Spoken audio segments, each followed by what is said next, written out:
الحمد لله نحمده ونستعينه ونؤمن به ونتوكل عليه ونعوذ بالله من شرور أنفسنا ومن سيئات أعمالنا من يهده الله فلا مضل له ومن يضلله فلا هادي له ونشهد أن لا إله إلا الله وحده لا شريك له ونشهد أن محمدا عبده ورسوله الذي أرسله بالحق بشيرا ونذيرا وداعيا إلى الله بإذنه وسراجا منيرا فقد قال الله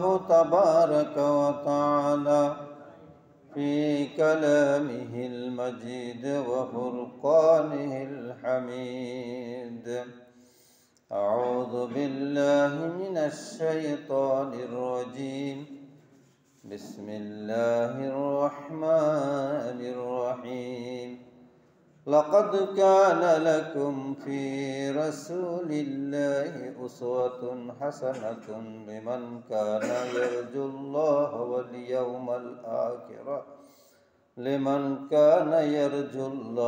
واليوم الآخر وذكر الله كثيرا وقال تعالى إن الله وملائكته يصلون على النبي يا أيها الذين آمنوا صلوا عليه وسلموا تسليما صلى الله على سيدنا محمد وآله وأصحابه وسلم بلغ العلا بكماله كشف الدجى بجماله حسنت جميع خصاله صلوا عليه وآله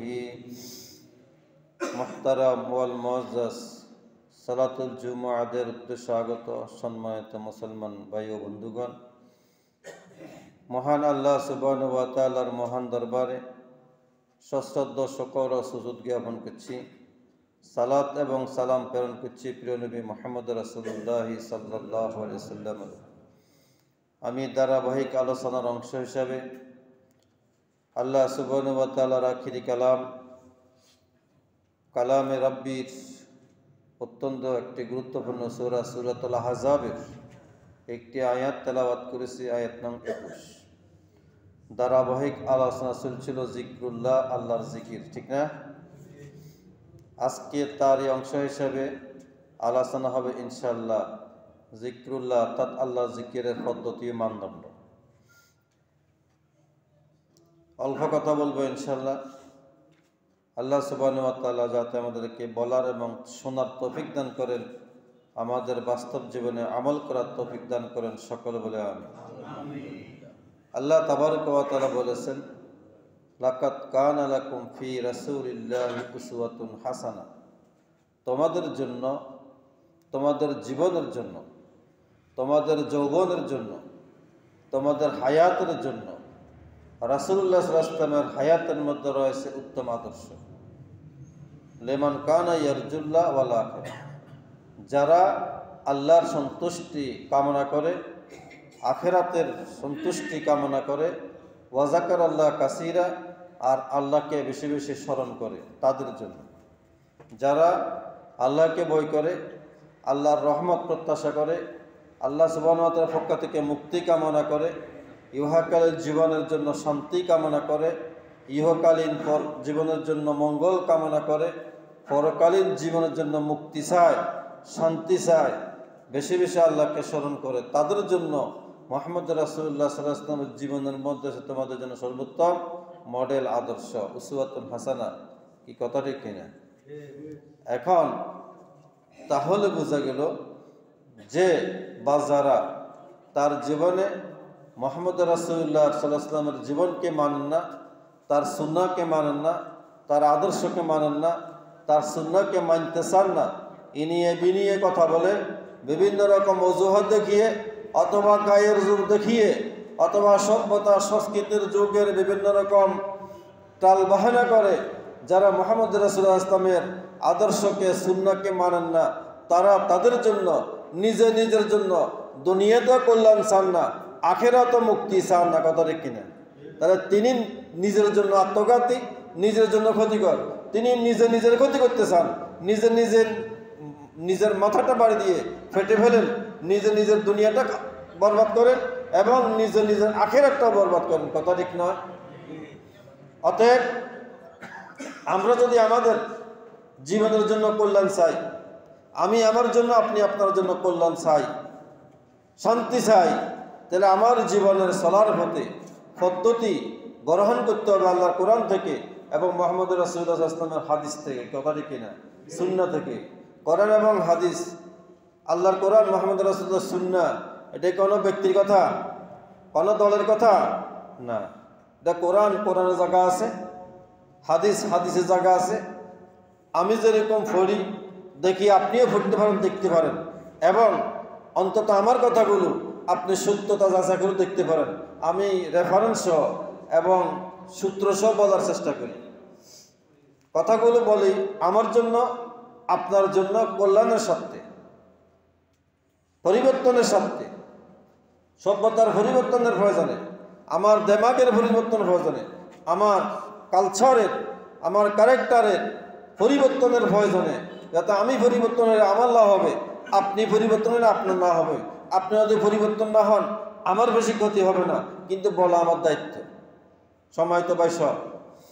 আজকে আমাদের দেশেও আমাদের সমাজেও আল্লাহ সুবহানাহু ওয়া তাআলাকে স্মরণ রাখার বিভিন্ন রকম পদ্ধতি প্রক্রিয়া আছে, বের হয়েছে। সবগুলো কোরআন এবং সুন্নাহর পদ্ধতি মতো নয়। আপনি যদি আল্লাহকে স্মরণ করার আল্লাহর দেওয়া নিয়ম, রাসূলুল্লাহর পদ্ধতি অনুসরণ না করেন, সেটা সুন্নাহ মোতাবেক হবে না, সেটা দায়িত্ব আপনার। আল্লাহ সুবহানাহু ওয়া তাআলা কোরআনে মুহাম্মদ রাসূলুল্লাহ সুন্নাতের মধ্যে, রাসূলুল্লাহর জীবন কর্মের মধ্যে যে পদ্ধতি দেখিয়ে দিয়েছেন, সেটা পরিবর্তন করার কারো অধিকার নেই, এখতিয়ার নেই। যদি করে সে সেখান থেকে বেরিয়ে গেল, নিজে ক্ষতিগ্রস্ত হবে, অন্যের বেশি লস নাই। আসুন আল্লাহর কোরআন থেকে আমরা কিছু কথা বলার এবং শোনার চেষ্টা করি। সম্মানিত ভাই সব, আল্লাহ রাব্বুল আলামিন বলেছেন, উদু রাব্বাকুম তাদাররুআ ওয়া খুফিয়া, তুমি তোমার রবকে ডাকো তাদাররুআ, কোরআনের আয়াত, অত্যন্ত তাজাল্লুলান, বিনীতভাবে, নরম ভাষায়, নরম সুরে, করুণভাবে ডাকবে কাকে? আল্লাহকে। উদু রাব্বাকুম তাদাররুআ ওয়া খুফিয়া ওয়ালা তা'তাদু ইন্নাল্লাহা লা ইউহিব্বুল মু'তাদিন। সূরাতুল আরাফ 55 নম্বর আয়াত। আল্লাহ তাআলা বলছেন, উদু রাব্বাকুম তাদাররুআ ওয়া খুফিয়া, অত্যন্ত সংগোপনে, সিক্রেটলি, গোপনে। কাকে ডাকবে? আল্লাহ। যে কাজগুলো সামাজিক, যেমন সালাতুল জুমা, 5 ওয়াক্ত নামাজের জামাত, আজান, হজ, এগুলো তো গোপন বিষয় না, এগুলো প্রকাশ্যে করা লাগবে। তবে এগুলোর নিয়ত, উদ্দেশ্য গোপন। সেখানে উদ্দেশ্যটা অত্যন্ত পরিচ্ছন্ন থাকবে, শুধুমাত্র আল্লাহর জন্য। পদ্ধতিতে সামাজিক হওয়ার কারণে সামাজিক হবে। কেউ যদি বলে আমি গোপনে জুমার নামাজ পড়ি ঘরের মধ্যে, হবে না। এটা সামাজিক ইবাদত, সামাজিকই করতে হবে, কেউ দেখবার না দেওয়া। কিন্তু এছাড়া বাকিগুলো, যেগুলো কেউ দেখার প্রয়োজন নাই, সেগুলো গোপনে, অত্যন্ত সংগোপনে। যেমন কেউ যদি নফল নামাজ আদায় করে বাড়িতে সকালে বা রাত্রে, এটার জন্য তো প্রচার করার দরকার নেই। এটা ফেসবুকে দেওয়ার দরকার আছে, বা এটার এই লাইভ সম্প্রচার দরকার আছে না। এটা কি হবে? গোপনে। আপনি যদি তাসবিহ পড়েন, এটা হবে গোপনে।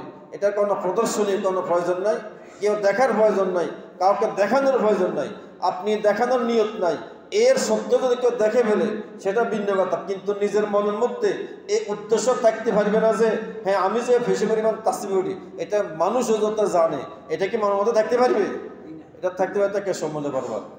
উদু রাব্বাকুম তাদাররুআন ওয়া খুফিয়া, আল্লাহ তাবারক ওয়া তাআলা বলেছেন তাদাররুআ তাজাল্লুলা, অত্যন্ত বিনীত হবে, মিনিত স্বরে, অত্যন্ত ছোট হয়ে, নত হয়ে ডাকতে হবে কাকে?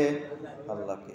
নিজের সামাজিক মর্যাদা, অর্থনৈতিক দাপট, রাষ্ট্রীয় মর্যাদা, মানুষের সম্মান, উচ্ছ্বাস প্রশংসা, উচ্চাকাঙ্ক্ষা, নিজের ব্যক্তিত্বের যে একটা প্রভাব প্রতিপত্তি আছে, এগুলো কি আল্লাহ সুবহানাহু ওয়া তাআলার সামনে দাঁড়ালে বা আল্লাহর সাথে কথা বলার সময়, আল্লাহর জিকির করার সময় এগুলো কি মনের মধ্যে থাকতে পারবে? পারবে না। না, আল্লাহর সামনে আমি আল্লাহর গোলাম, আল্লাহর সামনে আপনি কার গোলাম? আল্লাহর গোলাম। উদু রাব্বাকুম তাদাররুআন ওয়া খুফিয়া, অত্যন্ত গোপনে, অত্যন্ত গোপনে, যে কাজগুলো গোপনে করতে হলে গোপনে করতে হবে, এগুলো প্রসার করার, প্রকাশ করার, শোডাউন করার, মানুষকে জানানোর, মানুষ জানুক, এরকম কোন মনের মনিকোঠায় অন্তরের লালিত কোনো স্বপ্ন, কোনো ইচ্ছা, কোনো আবেগ মনের মধ্যে থাকতে পারবে না। একমাত্র জানবে আবেগ আর জানবে মাহবুদ। কে জানবে? মাহবুদ। গোপনে একমাত্র মাহবুদ জানবে আমি আল্লাহর ইবাদত করতেছি, আল্লাহর জিকির করতেছি, আল্লাহর দাসত্ব করতেছি, গোপনে গোপনে। এই কথা বুঝতে পারছি? আল্লাযীনা ইয়াযকুরুনাল্লাহা কিয়ামান ওয়া কুউদান ওয়া আলা যুনুবিহিম ওয়া ইয়াতাফাক্কারুনা ফি খালকিস সামাওয়াতি ওয়াল আরদ রাব্বানা মা খালাকতা হাযা বাতিলা সুবহানাকা ফাকিনা আযাবান নার। সূরা আলী ইমরান আয়াত নম্বর 191। আল্লাহ সুবহানাহু ওয়া তাআলা বলেছেন যারা আল্লাযীনা ইয়াযকুরুনাল্লাহা কিয়ামা, আল্লাহ তাবারক ওয়া তাআলাকে স্মরণ করে কিয়াম অবস্থায়, দাঁড়ানো অবস্থায়, ঠিক না? আমরা যে দাঁড়িয়ে দাঁড়িয়ে সালাত করি, এটা কি আল্লাহকে স্মরণ হয়েছে না? আল্লাহকে স্মরণ করলাম, দাঁড়িয়ে সালাত আদায় করি, সালাত আদায়রত অবস্থায় কোরআন তেলাওয়াত করি, এটা আল্লাহকে একটা স্মরণ। কিয়ামা ওয়া কুউদা, বসে বসে আল্লাহকে স্মরণ, ওয়া আলা যুনুবিহিম, শুয়ে শুয়ে আল্লাহকে স্মরণ। মুফাসসিরিন কেরাম এই আয়াত দ্বারা বুঝাতে চেয়েছেন যে নামাজ আদায় হবে দাঁড়িয়ে অথবা বসিয়ে অথবা শুয়ে, এই তিন পদ্ধতিতে সালাত আদায় হবে। এই তিন পদ্ধতি ছাড়া অন্য কোনো পদ্ধতি সালাত নয়। এটা একটা মুফাসসিরদের মত। অতএব আমরা যখন দাঁড়িয়ে থাকব, হাঁটতে থাকব, তখন একমাত্র জিকির করব কার? আল্লাহ। যখন আমরা বসে থাকব, কোনো কাজে বসে নিলাম, কারো জন্য অপেক্ষা করলাম, বসে বসে সময় অতিবাহিত করছি, তখনও একমাত্র জিকির করব, স্মরণ করব কাকে? আল্লাহ। যখন আমরা শুইতে গেলাম, রাত্রে ঘুমাতে গেলাম, অথবা কোনো প্রয়োজন আমি একটু বিছানা শুয়ে পড়লাম, তখনও একমাত্র জিকির বা স্মরণ হবে কার? আল্লাহ। এবং ওয়ায়াতাফাক্কারুনা ফি খালকিস সামাওয়াতি ওয়াল আরদ, আল্লাহ সুবহানাহু ওয়া তাআলার যে অসীম কুদরত, অসীম ক্ষমতা, অসীম ক্ষমতার যে লীলা খেলা, আসমান সৃষ্টি, জমিন সৃষ্টি, চন্দ্র সূর্য, গ্রহ নক্ষত্র, এই নাজ নিয়ামত যে আল্লাহ রাব্বুল আলামিন সৃষ্টি করেছেন, এগুলো নিয়ে গবেষণা করা, এগুলো নিয়ে অধ্যয়ন করা, স্টাডি করা, এগুলো নিয়ে চিন্তা ভাবনা করা, এটাও আল্লাহ জিকিরের অংশ। কি কথা বুঝতে পারছি? সুবহানাল্লাহ। এই যে দেখেন, আপনি রুলেন, রাখলেন ধান, ওই যে বীজতলা বলে না, আপনাদের বাসায় জালাবিটা বলে, ঠিক না? যা বলে ধানগুন রাখিয়ে আসলেন, সেখান থেকে কি হলো? জ্বালা। জ্বালা হলো রাখলেন কোথায়? জমিনে রোয়া, ঠিক না? রোয়াগুলো হলো কি? দান। দান থেকেও হলো দানের শীষ, কাটিয়ে আনলেন বাজারে 1 মান 1000 টাকা। এই কাণ্ড কীর্তনগুলো কে করেছে? আফারাআইতুম মা তাজরাউন আনতুম তাজরাউনাহু আম নাহনুজ যারিউন। আল্লাহ সুবহানাহু ওয়া তাআলা বলছেন, হে কৃষক শুনো, যে দানটা তোমার জমিনের মধ্যে ফসল উৎপাদন হয়েছে, এটা কি তুমি করছো না আমি করছি? কে করছে? আল্লাহ রাব্বুল আলামিন যদি জালাকে ক্ষমতা না দিতেন, রোয়া হইতো না। রোয়াকে যদি ক্ষমতা না দিতেন, দান হইতো না। একটা গোছা থেকে 7টা গাছ হয়, 7টা গাছের মধ্যে 700টা দান হয়। কটা দিক না? ওগুলো কে করেছে? আল্লাহ রাব্বুল আলামিন করেছে। কোন কৃষকের কৃষির অভিজ্ঞতার ফসল নয়, কোন কৃষকের ভালো জ্বালা এটা নয়, শ্বাস শেষ বেশি হয়েছে এটা নয়, ওষুধ ভালো হয়েছে এটা নয়, আপনি ভালো করে বুঝতে জানছেন এটা নয়, এটা রব্বুল আলামিনের কুদরতের লীলা খেলা। ঠিক না কথা? আপনি যখন দানটা কাটতে যাবেন প্রথমে বলবেন বিসমিল্লাহ, যখন 7টা দিতে যাবেন প্রথমে বলবেন বিসমিল্লাহ, দানটা যখন বাড়িতে আনবেন প্রথমে বলবেন বিসমিল্লাহ, দানটা যখন কাটতে যাবেন প্রথমে বলবেন বিসমিল্লাহ, দানটা যখন ঘরের মধ্যে আনি বাড়ির মধ্যে উঠি বান্ডের মধ্যে গোলার মধ্যে রাখবেন তখন বলবেন আলহামদুলিল্লাহ। ঠিক কিনা কথা? আল্লাহ জিকির হয়েছে না হয় নাই? আর এই রোয়াটা যখন লুটে যাবেন, দানটা যখন কাটতে যাবেন, দানটা যখন লুটে যাবেন, মেহেরবানি করে গোস মারিয়েন না। ঠিক না? গোস মারলে হবে কি, লুঙ্গিটা হাতের উপর উঠে যাবে না, তখন এক কবিরা গুনাহ হবে। এটাও আল্লাহর একটা জিকির। আল্লাহ সুবহানাহু ওয়া তাআলার আদেশটা পালন করলেন। পুরুষের জন্য নাভি থেকে হাঁটু পর্যন্ত ডেকে রাখা ফরজ না? ফরজ। কেন আমরা বুঝতেছি না? হাসতে হাসতে খেলতে খেলতে অপ্রয়োজনে অনলাইনে আমরা কবিরা গুনাহ করছি। কথা কি বুঝতে পারছি? এই বিষয়গুলো খুব খেয়াল করতে হবে আমাদের। কবিরা গুনাহ, আপনি লুঙ্গিটা ভাবে গোস মারি ফেললেন গোছায় গাছায়, আর একটা ভালো মানুষ সেখান থেকে হেঁটে গেল, সেই কবিরা গুনাহ করলো আপনার মতো একটা লোকের সাথে দেখে কথা বলে। ঠিক নয়? এগুলো আমাদের খেয়াল করতে হবে। ভাই সব বলছিলাম, আল্লাহ সুবহানাহু ওয়া তাআলা বলছেন ওয়ালা তা'তাদু ইন্নাল্লাহা লা ইউহিব্বুল মু'তাদিন, সীমা লঙ্ঘন করিও না।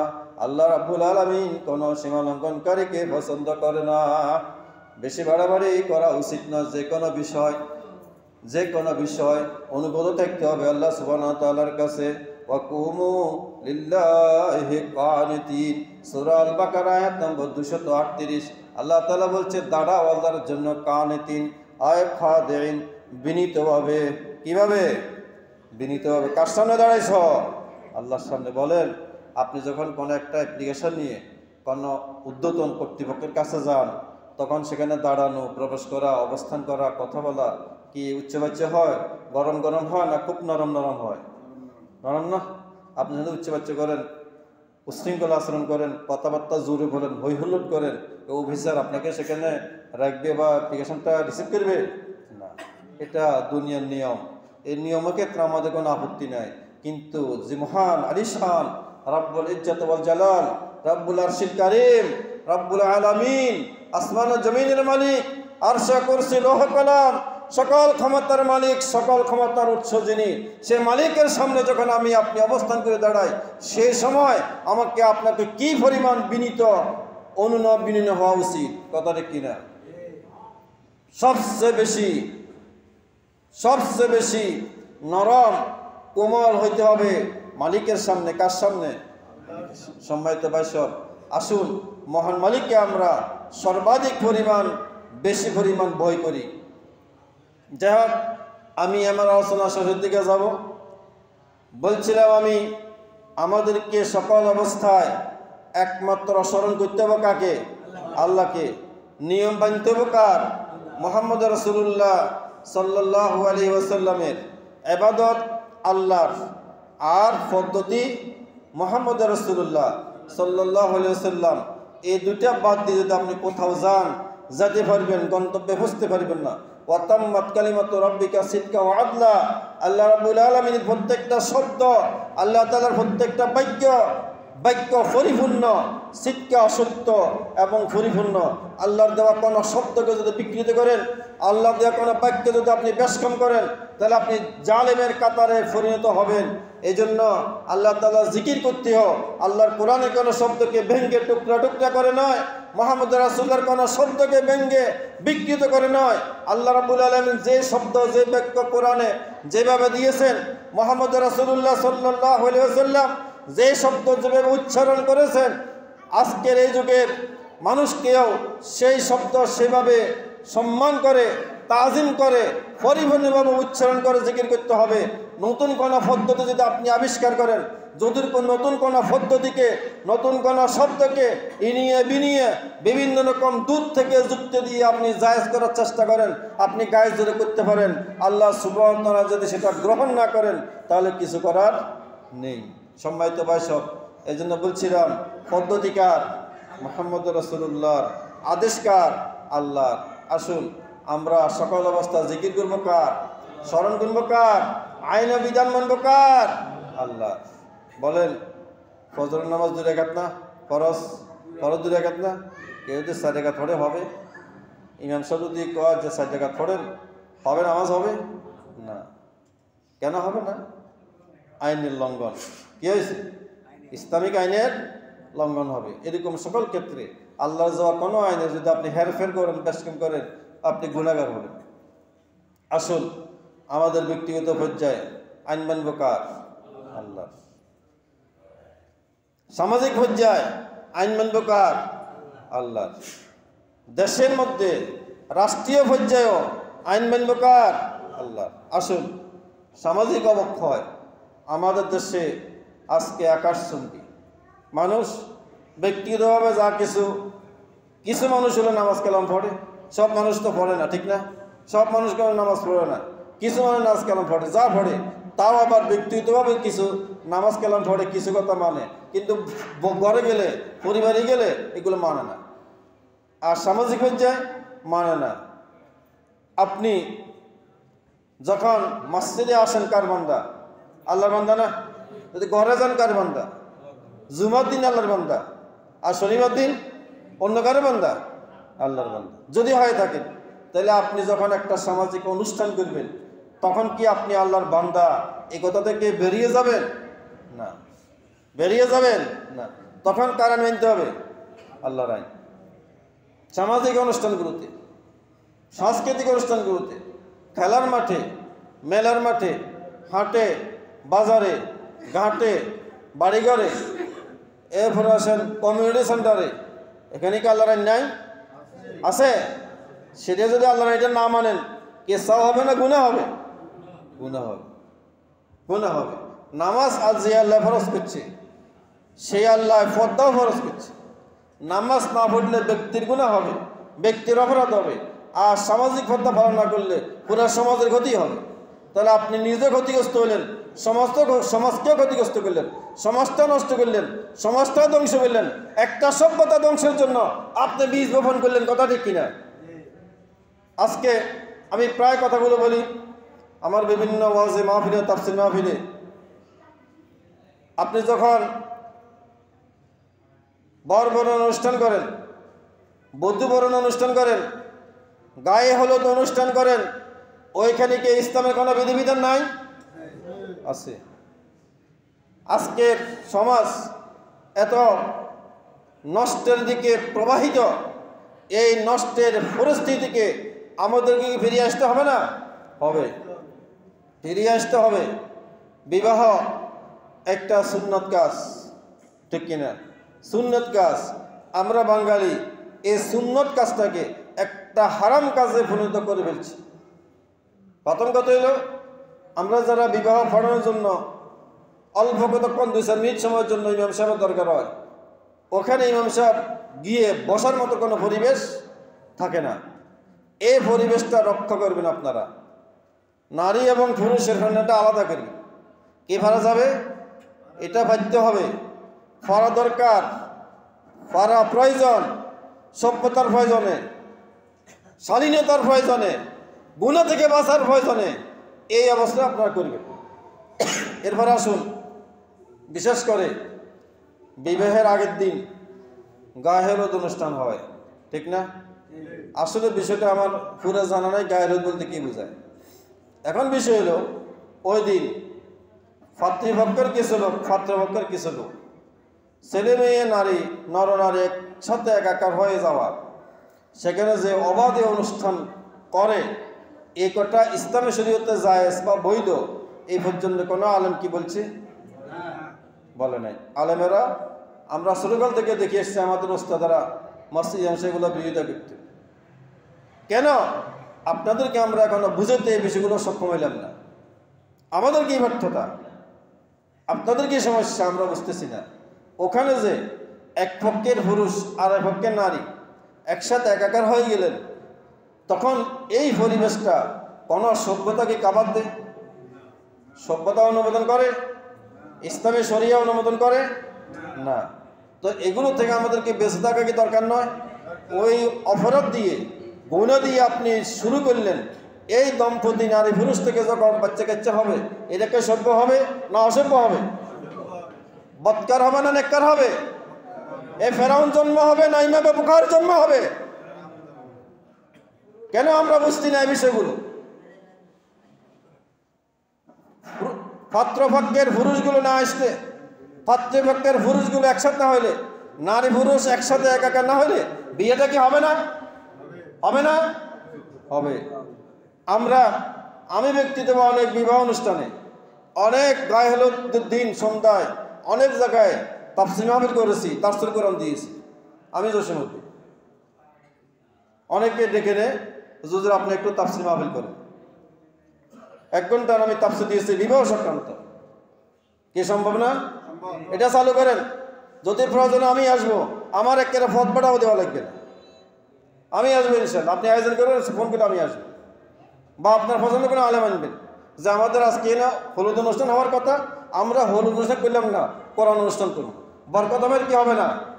বরকত হবে, হবে। চালু করেন।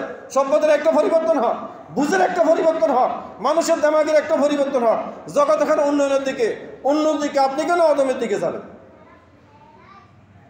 আপনি গুনাহগার হইলেন, তখনের জিকির কি? কথা বসে বসে 2 রাকাত নামাজ পড়া না, তখনের জিকির হলো এই অনুষ্ঠান করতে না দেওয়া। না, এখানে নারী পুরুষ একসাথে হতে পারবে না। কুল্লিল মুমিনিনা ইয়াগুদ্দু মিন আবসারিহিম ওয়া ইয়াহফাযু ফুরুজাহুম যালিকা আযকা লাহুম ইন্নাল্লাহা খাবীরুম বিমা ইয়াসনাউন। আল্লাহ রাব্বুল আলামিন বলছেন, পরপুরুষ পরনারী একজন তো একজন তাকাতে পারবে না। এটা কোরআনের আইন না? তা আপনি মানলেন না কেন? কোরআনে আছে সূরা নূরের মধ্যে ইয়া ওয়া কুল্লিল মুমিনাতি ইয়াগুদ্দু মিন আবসারিহিন্না ওয়া ইয়াহফাযনা ফুরুজাহুন্না ওয়া লা ইউবদিনা যিনাতাহুন্না ইল্লা লিবুলাতিহিন্না। সূরা নূরের 30-31 নং আয়াত আপনি খুলে দেখেন। কোরআনের বিধান কিনা এগুলো? দণ্ডবিধি ফৌজদারি বিধান লঙ্ঘন কিনা? আপনি ফৌজদারি অপরাধ করছেন, ফৌজদারি অপরাধ করছেন, কবিরা গুনাহ করছেন। এই কবিরা গুনাহ দিয়ে আপনার বিবাহ অনুষ্ঠান শুরু হইল। এটা দিয়ে আপনি একজন সভ্য এই দম্পতিকে ইমাম বুখারী আব্দুল কাদের জিলানী প্রত্যাশা করেন কিভাবে? আমরা কি পরিবর্তন হতে পারবো? সামাজিকভাবে এগুলো টাইট ফিট করে ধরবেন, সামাজিকভাবে এগুলো টাইট ফিট করে নিয়ন্ত্রণ করা লাগবে। কোনো হিন্দুর বিয়ে নিয়ে তো আমাদের কথা নাই, আছে? মুসলমানদের বিয়ে নিয়ে আমার কথা বলছি। মুসলমান যিনি, আপনি আপনার মুসলমানিত্ব, আপনার সভ্যতা, আপনার ভদ্রতা, আপনার সামাজিকতা এগুলো বজায় রাখার চেষ্টা করবেন। দেখবেন বারাকা হবে, আপনি লস হবে না, আপনি ঠকবেন না, বারাকা হবে। আপনার এই মেয়ের, আপনার এই পুত্রবধূ থেকে ইমাম বুখারী, ইমাম মুসলিম, খালেদ সাইফুল্লাহ, আব্দুল কাদের জিলানীর জন্ম হবে। কথা ঠিক কিনা?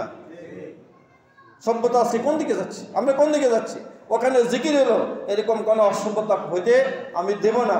ব্যক্তি প্রধান, পরিবার প্রধান বলবে আমি দেব না, সমাজ প্রধান বলবে আমরা দেব না। তাহলে কি হতে পারবে? পারবে না। সময় তো সব আসুন, শুধু মসজিদে আসে 2 রাকাত নামাজ পড়বেন, আল্লাহর জিকির শেষ নয়, ওখানেও আল্লাহর জিকির আছে। এই যে বধূবরণ অনুষ্ঠান, বরবরণ অনুষ্ঠান, একজাক্ট এই যে দুলাকে যখন রিসিভ করতে যায় একজাক্ট মেয়ে যায়। কেন মেয়ে না যায়? ছেলে গেলে হয় না?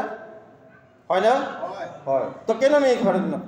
মেয়ে তো ভদ্রালয়ে থাকবে, সেখানে কোনো ভদ্র মানুষ, আলেম আল্লাহ সাহেব, কোনো নেককার মানুষ বসার, যাওয়ার, থাকার কোনো পরিবেশ থাকে? কেন এগুলো হচ্ছে? এটা কি সভ্যতা না অসভ্যতা? এটা বর্বরতা। এগুলো বন্ধ করা লাগবে। তাহলে আপনার সমাজে বারাকা নাজিল হবে, আল্লাহর সাকিনা নাজিল হবে, সমাজে শান্তি আসবে। ক্ষেত ফসলে, ফলা ফসলে, সব কাজে আল্লাহ তাআলা বারাকা নাজিল করবেন। সময় তো ভাই বন্ধুগণ, মসজিদ কমিটির কথা আছে, এজন্য আমি কথা না বলে আমার কথা শেষ করছি। আমাদেরকে সকল অবস্থায়, সকল সময়, সকল মুহূর্তে, সকল ক্ষেত্রে একমাত্র বিধান মানতে হবে, আল্লাহ স্মরণ করতে হবে আল্লাহকে, এবং যেগুলো সামাজিক সেগুলো প্রকাশ্যে, যেগুলো সামাজিক নয় একান্ত ব্যক্তিগত সেগুলো একান্ত ব্যক্তিগত সংগঠনে কাউকে না দেখিয়ে আমরা আল্লাহ সুবহানাহু ওয়া তাআলা যদি ইবাদত করি, আল্লাহ তাআলাকে জিকির করি, আমার জীবন হবে ধন্য, দুনিয়া হবে শান্তির, আখিরাত হবে মুক্তির। আল্লাহ রাব্বুল ইজ্জত ওয়াল জালাল আমাদেরকে তার বিধানসমূহ পরিপূর্ণভাবে, যথাযথভাবে, সুন্দরভাবে, নির্বেজালভাবে, নিষ্কণ্টকভাবে, রিয়ামুক্ত, কিবির মুক্ত, অহংকার মুক্ত, নেফাক মুক্ত বিধানসমূহ পালন করার তৌফিক দান করুন। আল্লাহ হাফিজ। আসসালামু আলাইকুম ওয়া রাহমাতুল্লাহ।